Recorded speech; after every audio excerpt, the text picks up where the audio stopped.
الموبايل القلم ده وبقى لها مونجارو، ماشي، لأن نزل حاجة جديدة اسمها الريتا تروتايد، أو بيقولوا عليها حقن الريتا. بيشتغل على الجي ال بي 1، بيشتغل على الجي اي بي، وبيشتغل على جلوكاجون ريسبتورز.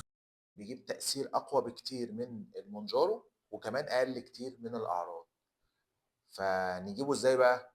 لا، موجوده بره في دول شرق اوروبا برخص التراب. ليه؟ لانها لسه لا اتدرجت تحت مظله منظمه الغذاء والدواء، ولا منظمه الصحه العالميه اعترفت بيها، ولا اي حاجه. اللي موجود في مصر ده ناس مهرباها ولسه ما اتجربتش، وبيركبوا الترند عشان يكسبوا اكتر.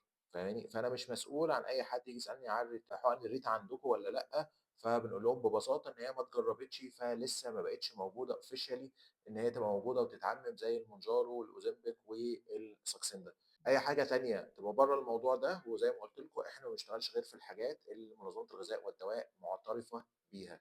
ماشي؟ لاي استفسارات ابعتوا لنا في كومنت، وزورونا على كل منصات السوشيال ميديا. انا محمد غلاب، اشوفكم على خير. سلام.